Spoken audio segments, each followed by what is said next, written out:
As Américas foram o último dos continentes a ser povoado. Uma das teorias mais plausíveis diz que elas foram povoadas por sucessivas migrações de populações da Ásia Norte-Oriental através do Estreito de Bering, por volta de 35 a 15 mil anos antes de Cristo. 3 ondas migratórias vindas da Ásia corresponderiam às 3 famílias linguísticas americanas: a ameríndia, família Nadené e a esquimó-aleutrina. A família ameríndia está associada à primeira migração que povoou todo o continente americano. A família Nadené, um subgrupo da família Dené caucasiana, que originou o basco e várias outras línguas caucasianas, está associada à segunda migração e somente se sobrepôs à ameríndia nos territórios mais ao norte das Américas. Por fim, a terceira família, esquimó-aleutrina, se sobrepôs à família Nadené nas regiões mais setentrionais, onde hoje se localiza o Alasca, o Canadá e a Groenlândia. A América possui uma população aproximada de 1 bilhão de pessoas, porém não se pode afirmar que esse número corresponde à quantidade de falantes de línguas americanas. É importante salientar que ainda há línguas indígenas vivas na América, cujos falantes totalizam 49 milhões. No Canadá, apenas 0,6% da população tem uma língua indígena materna. Nos Estados Unidos, a população indígena, considerando as miscigenações, perfaz um total de 7 milhões. Na América do Norte, existem 254 línguas e mais da metade está ameaçada de extinção. Nas Américas Central e do Sul, a população indígena é mais expressiva. Contudo, as respectivas línguas e culturas têm sido alvo de constante dizimação. A diversidade étnica das comunidades indígenas na América Latina varia conforme a localização. A Amazônia é a região onde se concentra o maior número de povos indígenas, sendo possível encontrar 316 grupos étnico-culturais distintos. Já a América Central contabiliza 328 línguas vivas. A região do Caribe tem uma situação bem diferente. Ali, as línguas indígenas foram dizimadas pelos colonizadores. Contudo, se por um lado houve o apagamento das línguas, por outro, as muitas frentes de colonização propiciaram o desenvolvimento das línguas crioulas. Dessas, algumas se tornaram oficiais e outras ainda estão em fase de expansão, além das que são as verdadeiras línguas de identidade nacional. Um olhar abrangente sobre as línguas das Américas leva à constatação de que 3,4% das línguas nativas são institucionais. 40% das línguas indígenas estão longe da ameaça de extinção, porém 60% estão muito perto disso, principalmente nas Américas do Norte e do Sul. As fronteiras entre línguas e etnias diferentes não necessariamente correspondem às fronteiras geopolíticas de um país. Logo, a denominação Línguas Indígenas do Brasil não é categórica. Dados do censo de 2010 apontavam uma população indígena no Brasil de 817.963 pessoas.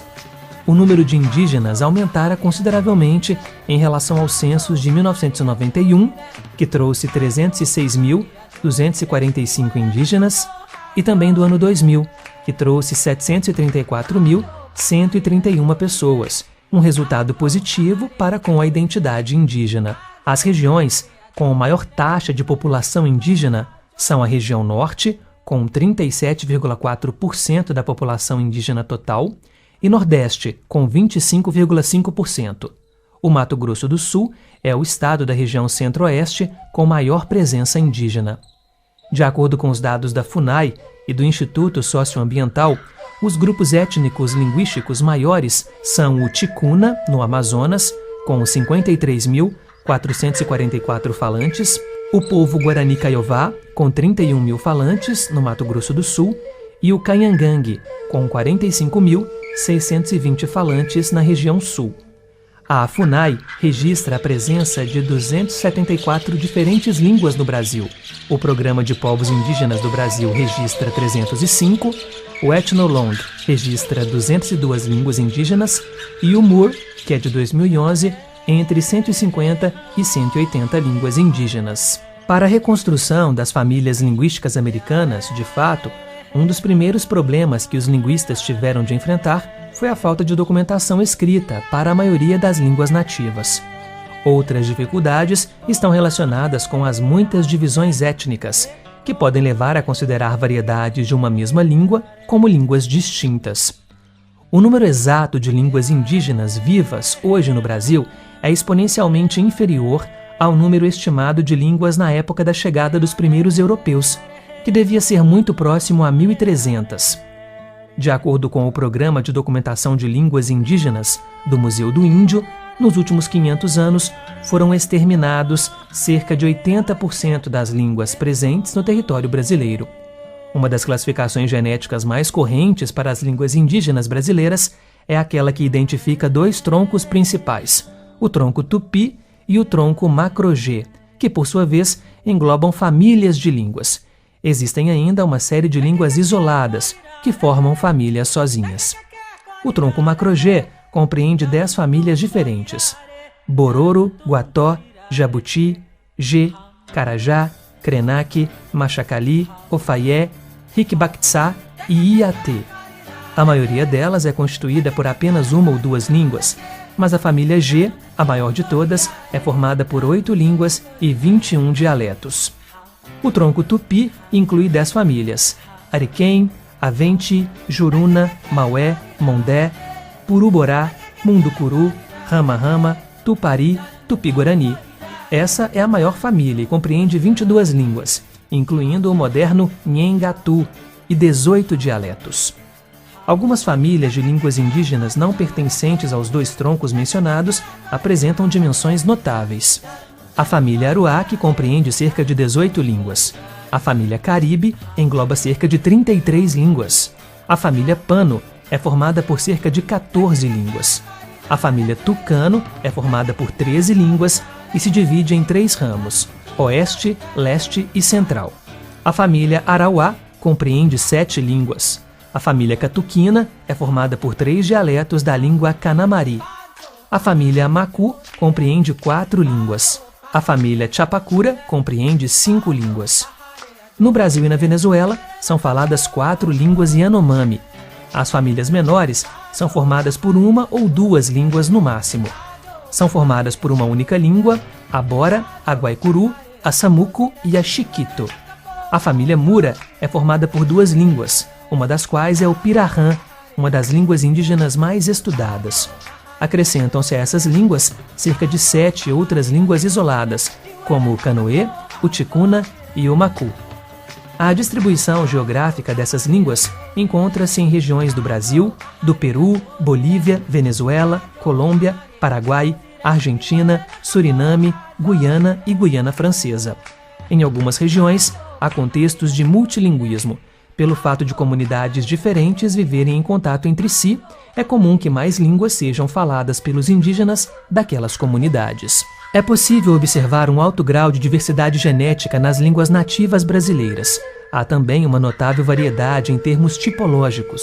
Como você vai ver, no século XVI, o litoral brasileiro estava povoado por tribos indígenas, falantes principalmente de línguas das famílias Tupi-Guarani, G e Caribe, e articuladas em redes culturais e comerciais intensas. Em todo o litoral, falava-se uma língua franca, o abanheen ou abanhenga, a língua das pessoas, de base principalmente tupi, que funcionava como língua da comunicação intertribal. O contato com os portugueses fez essa língua franca se enriquecer com empréstimos e elementos do superestrato português. A nova versão do abanhenga começou a ser conhecida como língua geral ou nhengatu, língua boa.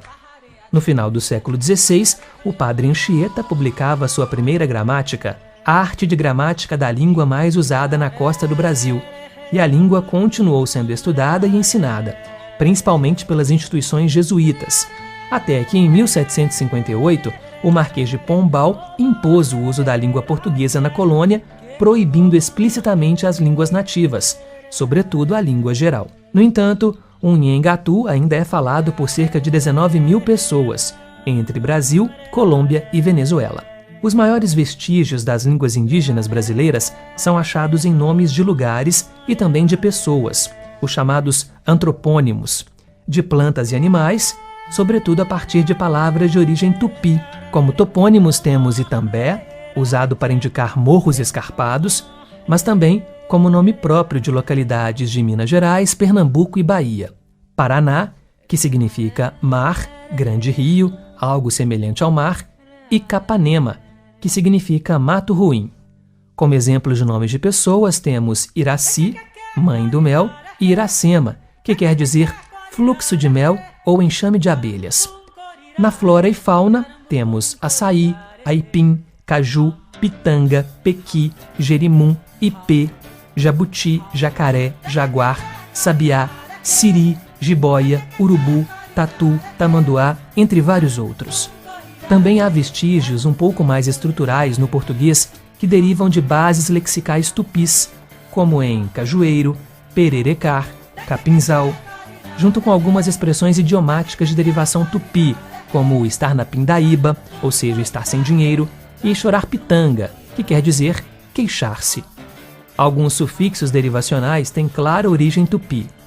O su, do tupi guazu, que significa grande e é usado para formar aumentativos. Por exemplo, minhoco-su, minhoca grande. Mirim, do tupi miri, que quer dizer pequeno, e é usado para formar diminutivos. Exemplo, cadeira mirim, escoteiro mirim.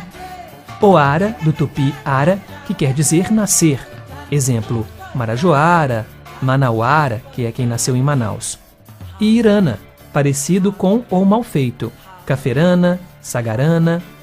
Outros traços que têm sido remetidos à influência indígena relacionam-se a fenômenos de reduplicação, com o uso existencial de ter, ou com a estrutura nome-quantificador. Mas trata-se, contudo, de hipóteses de difícil comprovação. Não se pode embasar o reconhecimento de influências das línguas indígenas no português brasileiro. É sempre necessário verificar a verossimilhança de tais propostas com base em dados históricos e demográficos específicos de cada lugar de contato que possam sustentar tais hipóteses.